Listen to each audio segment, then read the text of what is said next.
next speaker today is Dr. Ashley Thorpe. Ashley is a senior lecturer in theatre in the Department of Drama, Theatre and Dance at Royal Holloway University of London. But I believe you were also previously a lecturer here at one point, so I think that might have been just before I started here. But Ashley's research concerns performance forms from East Asia, as practiced in China, Japan and the UK. He has published 7 books, a mix of monographs and edited volumes, the most recent being the collection Asian City Crossings, Pathways of Performance Through Hong Kong and Singapore, co-edited with Rosella Ferrari, and was published by Routledge last year. He's currently working on a 3rd monograph which explores the construction of China as a political entity in 20th century British playwriting. And as we were sort of talked a little bit about before we resumed, Ashley's also a practitioner, having written, produced, directed and performed the English language No Production Emily, about the suffragette Emily Wilding Davison, which was staged in 2018, I think? 2019, sorry. So his paper today is titled Intermediality as Method, Intercultural Modernity and Jingju in the 20th and 21st Century. So please welcome Ashley.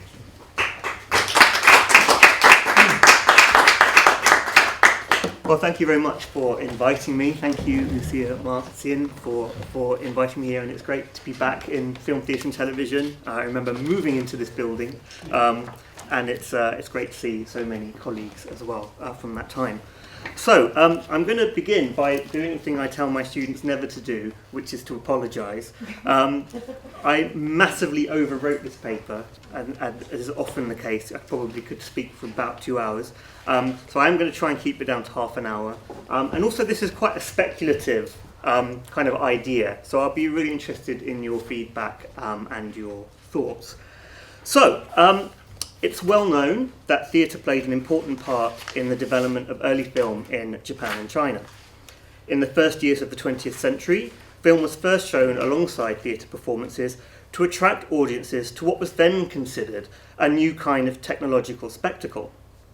Indeed, such imbrication is caught in the fact that some early films in Japan and China were of theatre performances by actors. But film also appeared as part of stage performances in kabuki and shinpa in Japan and Jingju in China. These early intermedial explorations have been described by film historians as significant in paving the way for the gradual development of film as its own distinct art form. In Japan, even by the early 1910s, the pure film movement was increasingly calling for film to be treated as its own art, separated from what critics believed to be the dulling and cheapening effect of theatre. In China, it was not until 1919, when the commercial press in Shanghai opened its motion picture department, that a viable infrastructure for the creation of indigenous feature-length films came into existence. So whilst there's no doubt that early film texts were inexorably tied to the development of Japanese and Chinese cinema, in this paper I wish to propose an alternative framework. My aim is not to overturn received film history, but to stake the claim that these early performances are the beginnings of a significant lineage of intermedial performance that runs into the contemporary. As such, they require analysis on their own terms, even as they overlap with film and theatre studies. To spotlight intermedial work in this way is to challenge omissions in the English language analysis of intermedial performance, which, despite attempts to diversify, remains focused on the Anglophone world. In the seminal work, Mapping Intermediality in Performance from 2010, it's about 450 pages long, edited by Bei Chung and others, emphasis is placed on Western European and North American practices, with some exceptions emerging from Australia. In such Anglophone-centric discursive emphasis, East Asia risks being categorised as the manufacturer of digital technology rather than its creative visionary. As a corrective, I propose a new intermedial lens, intermediality as method. Intermediality as method is derived from Asia as method, a term first employed by the Japanese sinologist Takeuchi Yoshimi in 1960. Takeuchi called for cultural analysis to move beyond East-West binaries to consider the implications of a more complex regional framework. The implications of this argument have been applied to theatre studies, most notably in Rosella Ferrari's groundbreaking exploration of Asian theatre as method, where she argued that East Asia may, on its own terms, be regarded as, quote, an integrated performative horizon, end quote.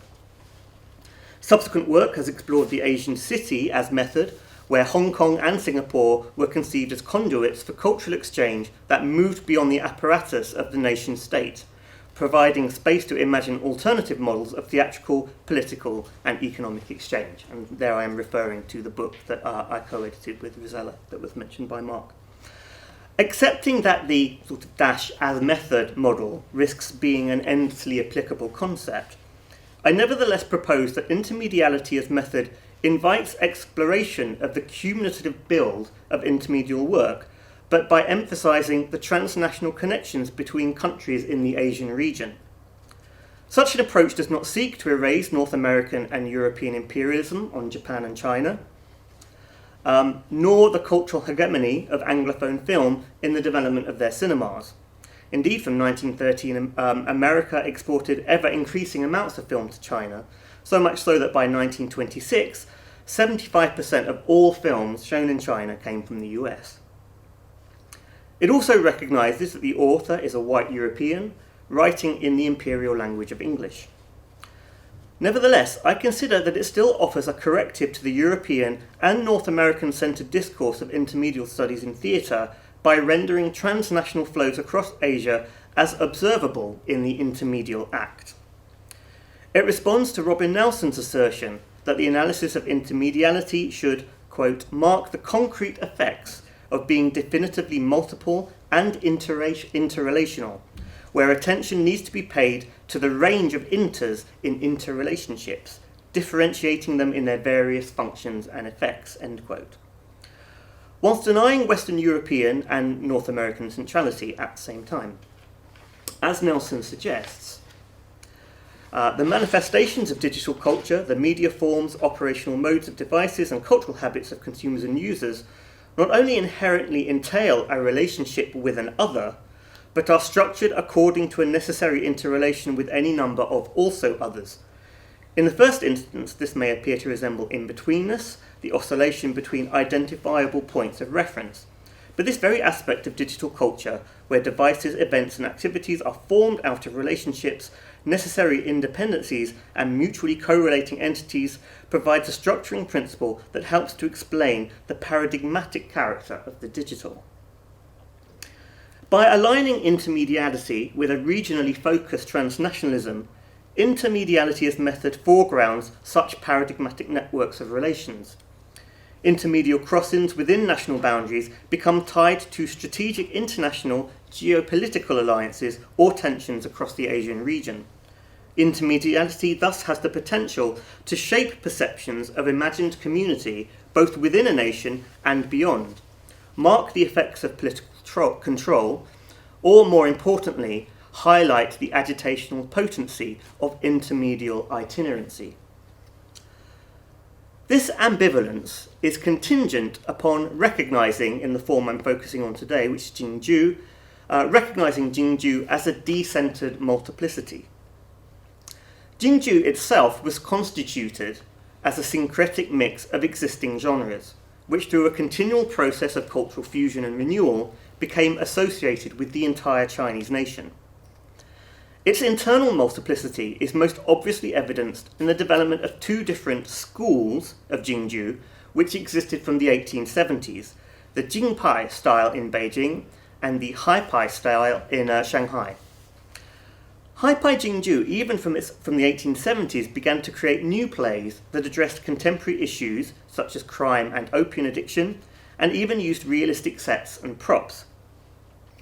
These ideas had been imported from Japan, which, in the early years of the 20th century, played an important role in the development of Chinese ideas of Western modernity. In 1906 alone, some 15,000 Chinese students were reported to be studying in Japan.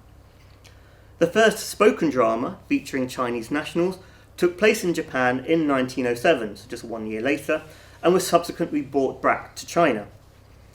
The nucleus of Jingju's engagement with this aesthetic transnationalism emanated from the Xin Wu Tai, or New Stage Theatre in Shanghai, which was opened in 1908 by 4 brothers who had all trained in Jingju.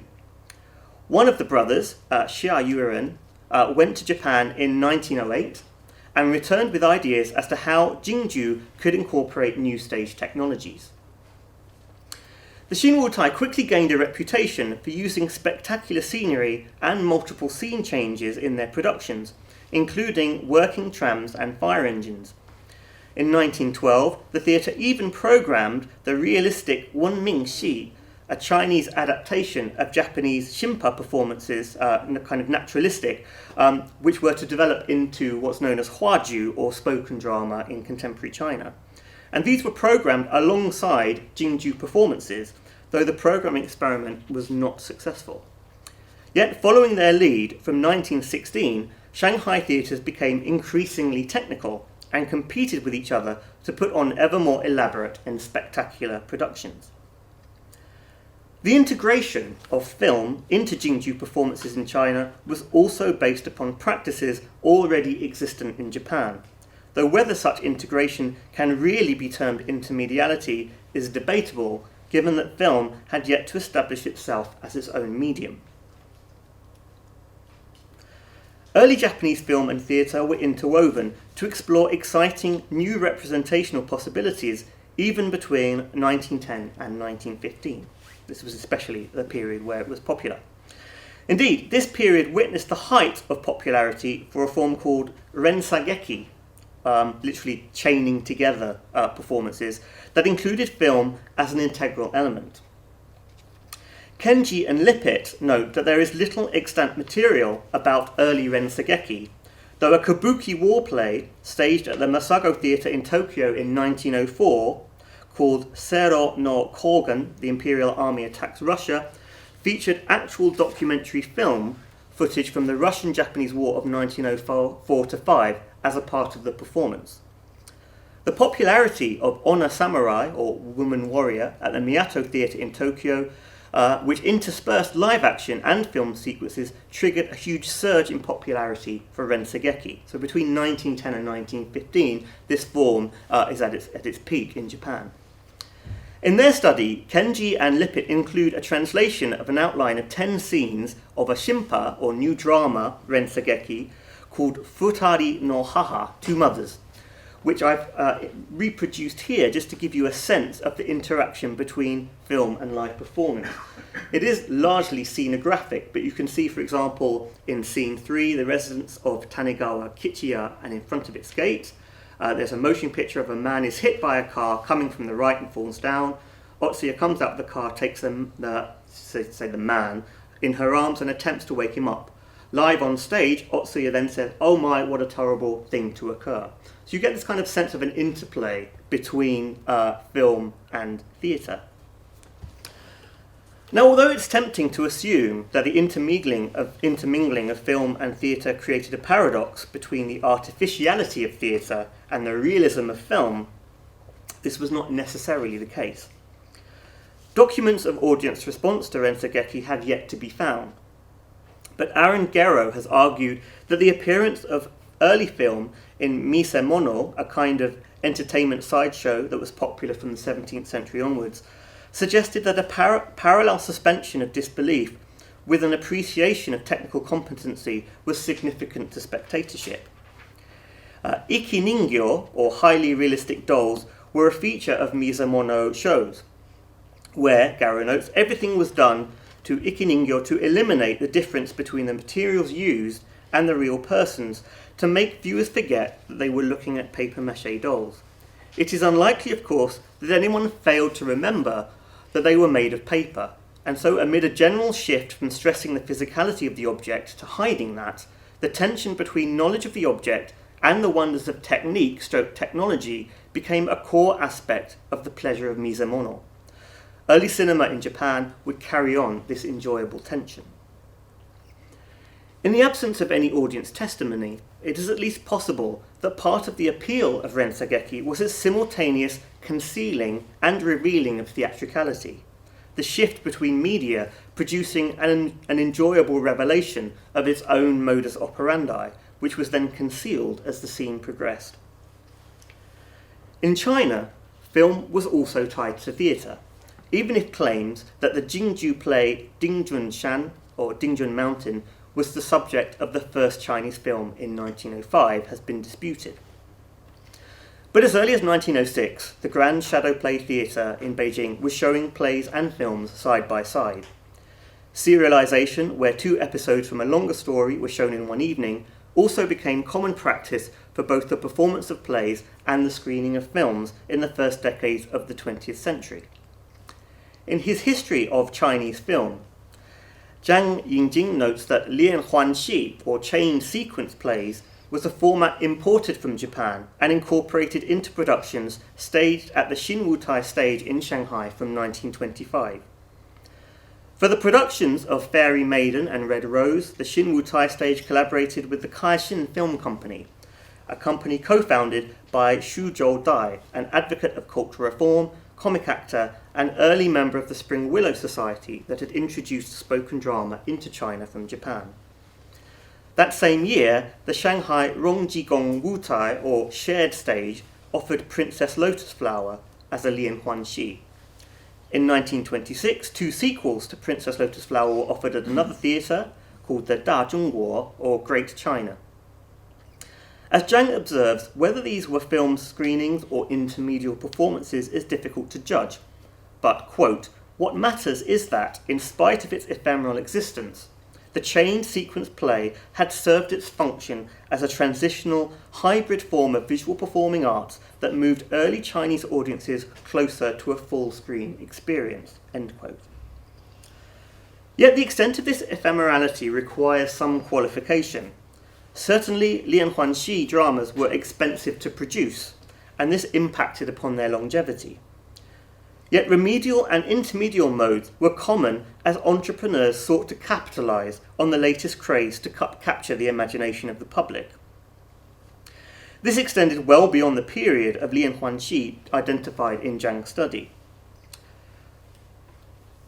The director, Zhang Shichuan, sought to obtain the rights to the Jingju script of The Wronged Soul of a Black Spirit, and these are images from that production, which opened at the Xinwutai in 1911 and remained a staple at the theatre until 1916.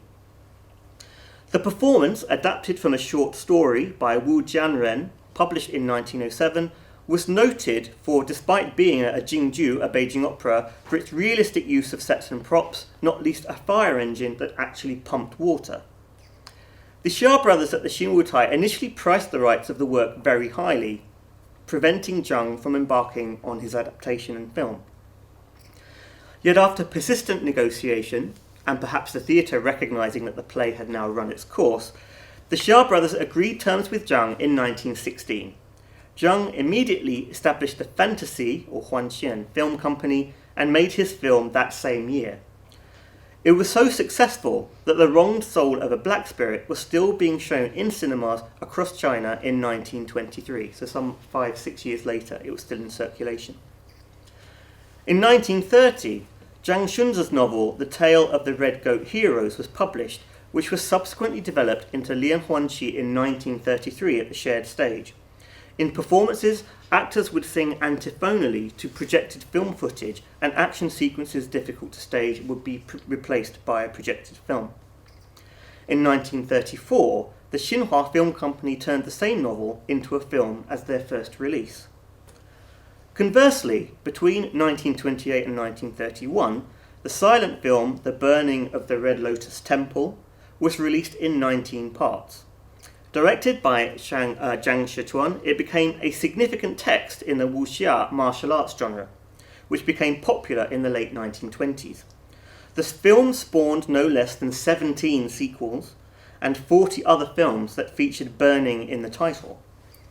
One such follow-on was its subsequent serialization at the Great World Qiankun Theatre, where some 54 extant episodic scripts were performed between 1935 and 1939.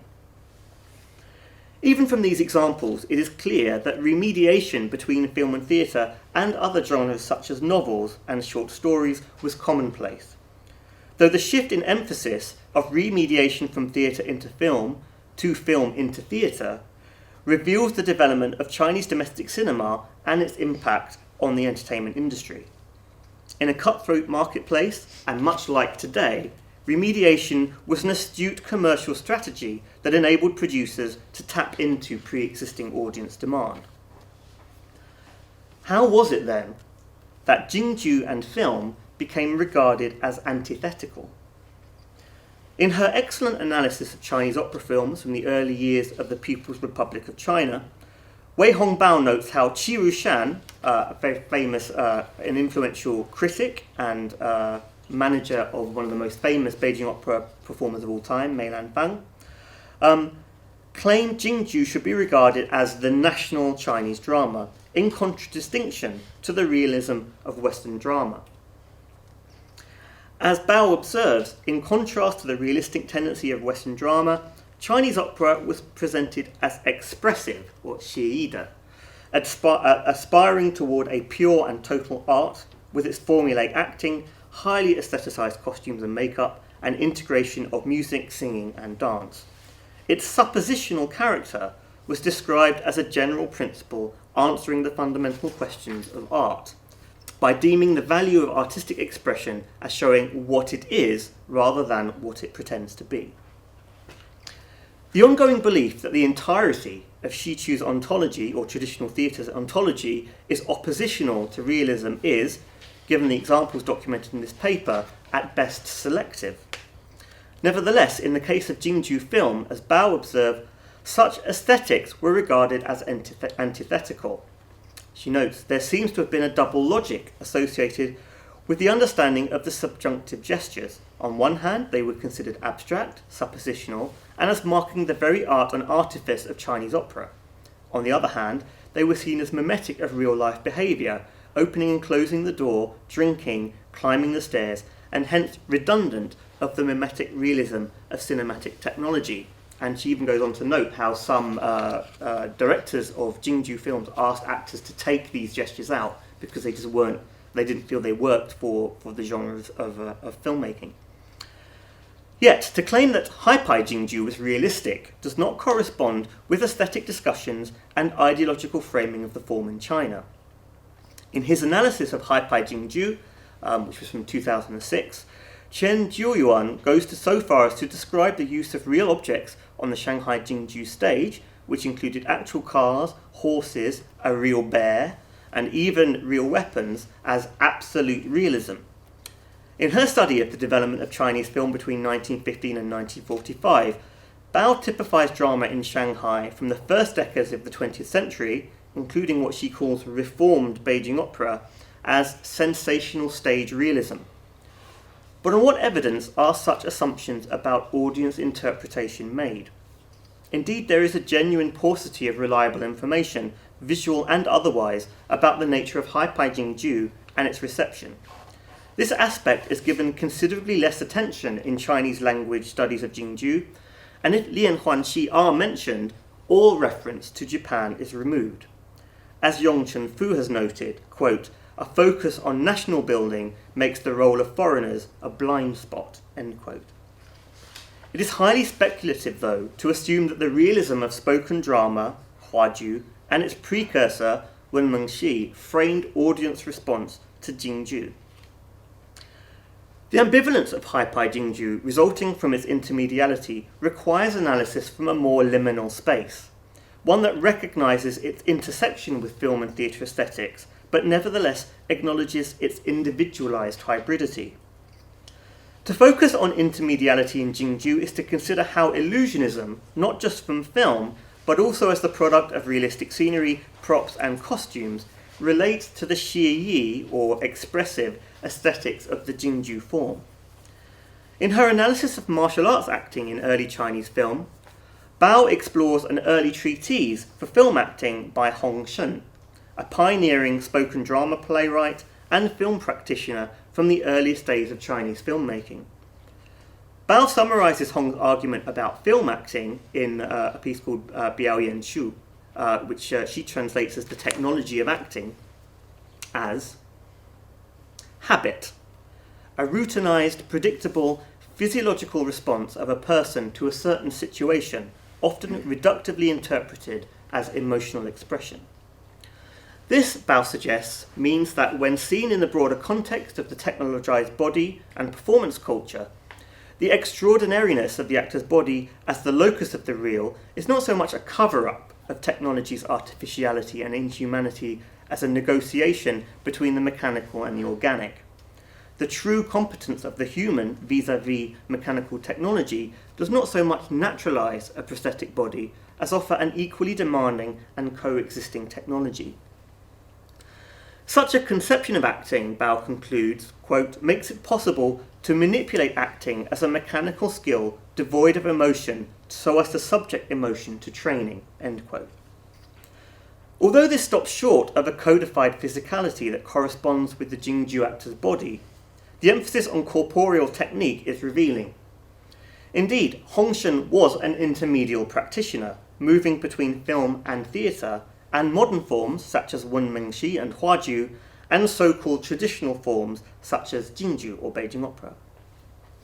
As Liang Luo observed, Hongshen considered, quote, the techniques of traditional Chinese theatre as having a very modern relevance and application to portraying psychological depth on stage, end quote.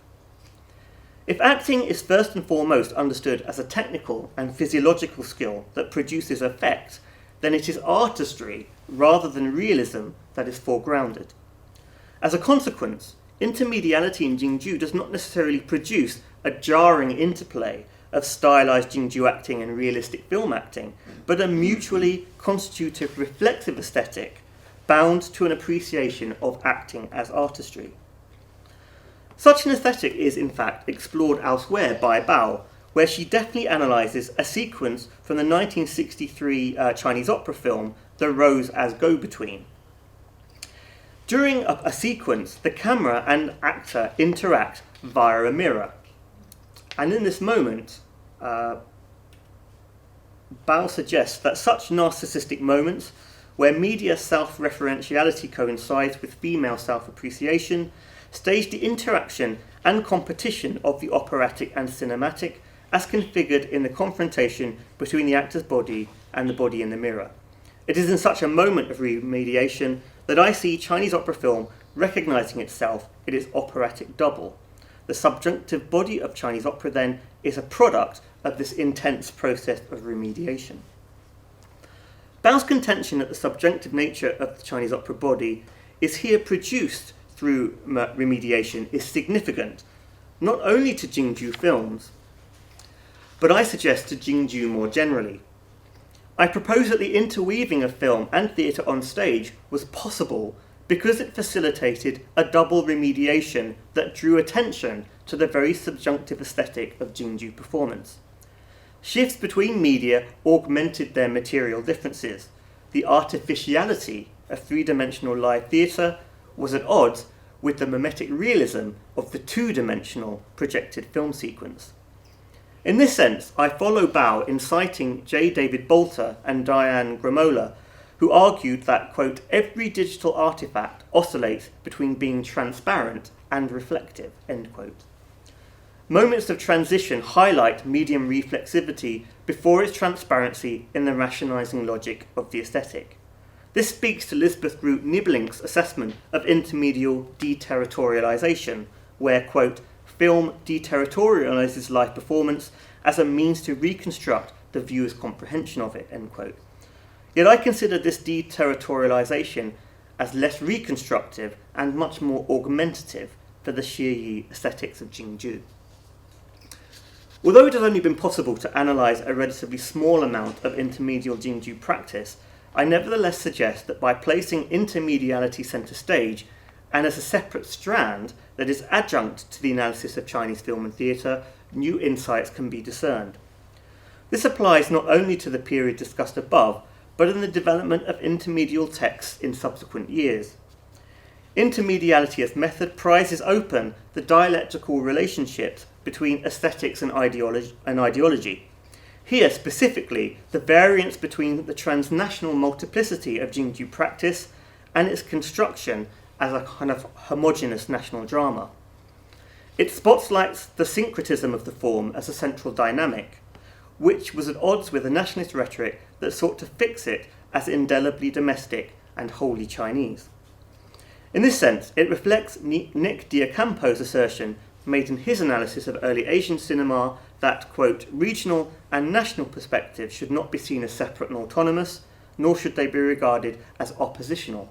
Rather, they should be seen as dialectical, end quote. Yet, following Adorno, intermediality as method also exposes the dialectic of dialectics. For not only is variance dialectical in a teleological sense, it is also dialectical in its analysis of the cultural iteration of especially Marxist dialectics in Jingju since 1949. Although the Jingju films from the early PRC period were responding to the increasing influence of Soviet film models, these models were nevertheless sinicized by the subject matter of Jingju itself. Intermedial transnationalism was harnessed in the service of national socio-political narratives that strategically hid transnationalism in plain sight. Nowhere is this more evident than in the Jingju films of the Cultural Revolution, where the role of the camera, as Bao demonstrates in her analysis of early PRC Jingju films, quote, has been transformed from a perceptual apparatus into a mimetic acting body, end quote. Yet in keeping with Marxist dialectics, the acting camera body here is in fact a proletarian acting body, demonstrating how materialism of the body and of celluloid itself can realistically open up a new suppositional world, as Xie Yi implied, yet to materialise classless utopia. In its dialectical dialecticism, one might surmise that Jingju film was the perfect format for imagining a future from the material of the present and the recent past. Potentially, the dialectical relationship between realism and supposition was not an aesthetic illogicality, it was the point. Intermediality as method also situates more contemporary intermedial approaches to Jingju performance within a much longer history. The use of multimedia in some performances of the Little Theatre Jingju movement, so the Xiaojuchang Jingju on the Chinese mainland from the 1990s, are themselves produced by transnational flows of culture, not least from regions such as Taiwan, but also through intermedial engagements with mainland Chinese Little Theatre spoken drama performance cultures. 21st century intermedial projects, such as the 2009 production The White Goddess, Love Across 4 Seasons, which utilised the Western symphonic structure, live projection, and Jingju actors, are not one-off experiments, but links in a longer 100-year chain of Jingju intermedial history. Collaborations between Hong Kong-based director Danny Yeung and Nanjing-based Kunqiu actor Ke Jun align to the same history by self-reflexively prizing open the dialectical relationships between aesthetics and ideology, transnationalism and the state, for the purposes of analysis and critique. Intermediality as method thus offers an invitation to finally write intermedial performance from Asia into the Anglophone scholarship of intermedial performance. It documents dialectical transnationalism as a significant producer of intermediality, revealing how regional politics between nations play a negotiating part in the construction of national aesthetic forms. Yet it also demonstrates how dialectics is, itself, in a constant state of dialecticism, how intermedial performance both initiates and documents paradigmatic shifts in geopolitical relations that might simultaneously construct, and when exposed, undermine, narratives of nation and nationhood. Thank you very much.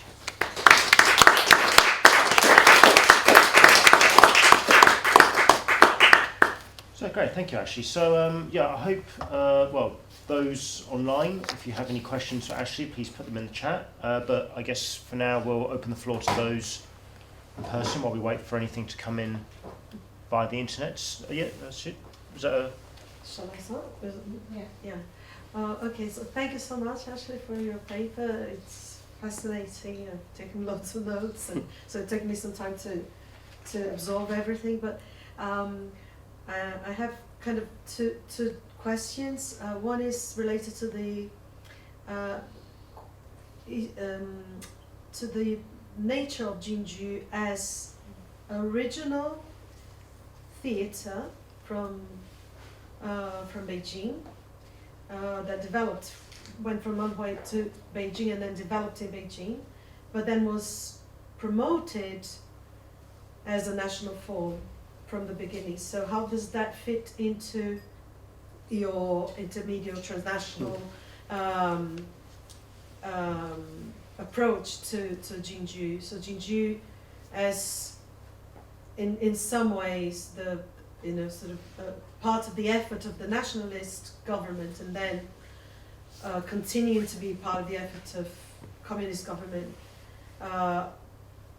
in sort of creating a national art form amongst the plethora of different theatrical operas or expressions in China. And the other thing is how much of remediation in the Chinese tradition is not also part of a tradition of remediation that harks back to classical literature, that is sort of oral literature, and then classical literature being the source for all sorts of adaptations, and that is something that I have studied in relation to Zhejiang cinema. He's a filmmaker that, for instance, made a film called A Touch of Sin, that he wishes that in 100, 200, 300 years' time, people will adapt in different arts, in different ways. So this being a very sort of Chinese tradition of not only commercial impetus, but also part of a thousand-year-old tradition of remediation, as you have in Japan as well. Yeah, thank you very much for those questions. I think that the participation of film was, in terms of that nationalist project, unfortunately was the last section I edited out for the purposes of time. But ostensibly it relates to this image, which is actually the starting slide, which is a film of Mei Lanfang making one of his opera films. And his interest in that from really the very beginning, in terms of in 1920 making kind of in Shanghai with the first kind of commercial press movie department making those films, I think he and Qi Rushan, who was his manager, immediately understood that film could reach parts of the country that the actor himself couldn't reach. And in his own memoirs, particularly in the memoir of his film career, he talks about how he'd left Shanghai and he was getting letters that even a year later his films were still being played, and they were actually being played in other parts of the city. So I think he absolutely understood that film had a central role to play in his nationalising project. What's interesting then is that in 1924 his next film is made in Japan. 1926 his next film is made in Japan. Then he makes another one in 1930 in the US. And then there's the famous meeting with Eisenstein in 1935. So immediately, as soon as film is invoked in his national project, he tours it internationally to make that nationalism work. Because he says, look, I'm not showing it just to you, I'm showing it to the whole world, and everybody thinks this is China, and it's documented in these films. So I think Eisenstein, I think a lot of the discourse in the West talks about Mei Lanfang as the victimized other in that encounter with Brecht and others in 1935 in Moscow. But I see it as the other way around. I think it's the validation of the nationalist possibility that international audiences are paying attention to what he's doing and are filming it and recording it, and therefore it is Chinese because the whole world thinks it is, so it must be the case. I also think that you're absolutely right that these kinds of remediations have always been a kind of commercial necessity. What I find very interesting is in this period, all of this history is being edited out because of those nationalist discourses. So Qi Rushan makes a big point about the kind of cheapening effect of film and how as soon as you have realistic props and all of those things, it takes away from what is the pure Beijing Opera, even though that is a complete fabrication. It's a complete lie. He's inventing this long history, and it's about what? I mean, even in Mei Lanfang's case, he was making new historical plays that were like 2 or 3 years old, and yet they were being presented as 100 years of Chinese tradition. So there was a lot of propaganda going on, and that's why I feel like the Cultural Revolution is not the point where propaganda appears in Jingju. It appears in 1910. Thank you. Okay. Yes, so we don't have any questions in the chat at the moment. Yeah, Jonathan? Yeah, thanks Ashley. Brilliant, fascinating, terrific. I wanted to ask you about if anything much is known about the conventions of spectatorship when cinema and Jingju are kind of melding together and then later coming apart again, I guess. Because obviously, we think about the history of film in the West, for example, a lot of that's to do with the way that audiences have to be sort of disciplined in how to watch a film. And in fact, you could even say the same about theatre, I think, certainly. So, I mean, are those transitions affected by the ways that audiences were able or learned how to receive both of the two media? Yeah, I think that's the kind of bullseye difficult question, because there's so little testimony. I think I do need to do further research in terms of how space has changed. Certainly, I think it's fairly well understood that the kind of belief that you could show theatre and film in the same space, even if they were on consecutive nights or different programmes on the same evening, wasn't conducive to where film was going. So a separation was required. In terms of how that subsequently framed those kind of intermedial experiences, is difficult for me to be able to answer. But I do think that shift between film producers going to theatres and saying, can I have the rights to your play? And then 10 years later, theatre producers going to film studios saying, can I have the right to your film? Suggests that there has been that shift, some shift in spectatorship around the medium.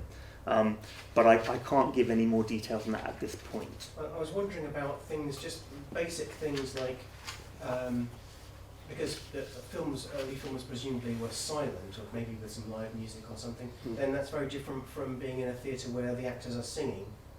And even though you might be chatting to your neighbour, there's still a sense that you're listening in a way that you don't listen to a film.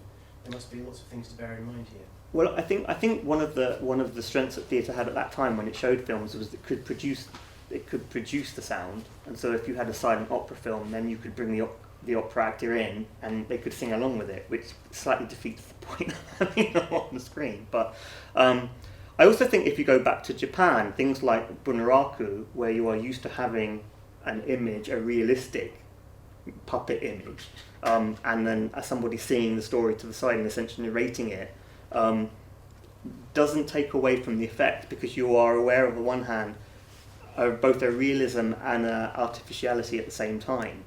And I think my assumption is that for some point at least, and that's kind of what I was arguing, that at some point audiences did not find the appearance of film in Jingju to be a problem. Because if they did, it would have stopped very quickly. So if they are accepting of it, then there has to be something that's added to rather than taken away. And what I'm finding in the discourse in film studies is the assumption that film could only take away from what Jingju was doing. And I think it's the opposite. It's augmenting some kind of aesthetic, but without that kind of audience response, it's difficult to say how it's framed at the time. But I think just in terms of market economics, if they were that incompatible, I wouldn't be able to show all of this stuff. Thanks. Okay. Yeah, I think we may. Yeah, there's still no one in the chat decided to ask a question. I think we might have to leave it there, I'm afraid, but I'm sure we can continue talking in the break just to keep things. Unless was that I would have no time for another question. Maybe one more question. It's a quick. You have half a question.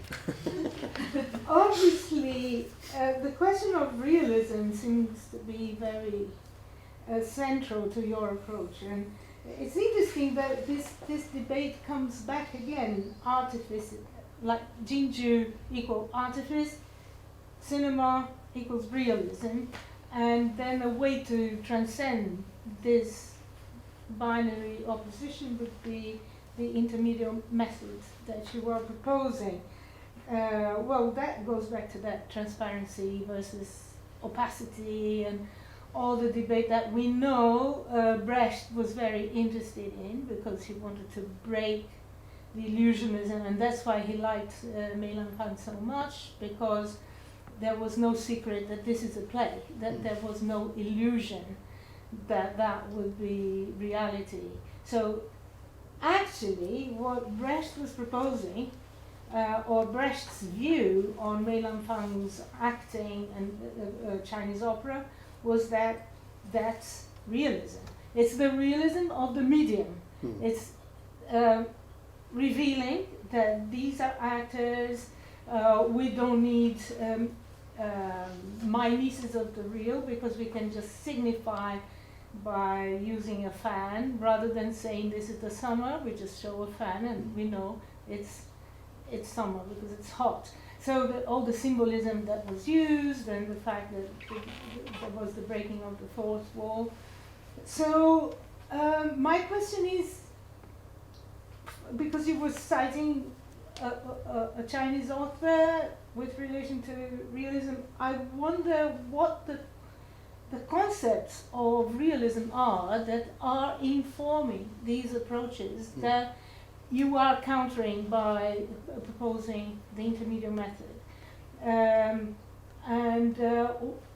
I mean, the origin of this idea of realism and cinema as representing realism as opposed to theatre. Yeah, and I think again that's an area I need to develop further. But what I do sense in a lot of screen analysis, film history, is a sense that realism is a kind of given, as understood as a Western idea. One of the things I was very interested by when I was reading through the various histories is that when film was first shown in Japan and then in China, there wasn't the terrified audience running away from the steam train moment. That never happened. So already film is not being understood within a Western frame of what realism is. There's something else going on. And I liked Gero's analysis of the mise en mono, because that kind of, and again it does come back down to things like Bunraku, where you can appreciate the aesthetic impact of something and believe in it whilst at the same time understanding the technology that's creating it. And I think for me there is something more about, as you say, the realism of the medium rather than realism within a kind of naturalistic European sensibility, because even spoken drama and so-called naturalism, Wenmengxi, don't bear a huge amount of relationship to naturalistic theatre in Europe. So I think perhaps what I am tiptoeing around in this exploration is a need to redefine what realism is in Asia as something very separate and very different from how we understand it in Europe. I think for sure. But no, it's an important question that I'm mulling over still. Thank you. That would take you to Shinpa as well, wouldn't it? Yes. Yeah. Okay, so yeah, I think now we're going to have to definitely pause, but yeah, thank you again, Ashley. Thank you very much. Talk. Thank you.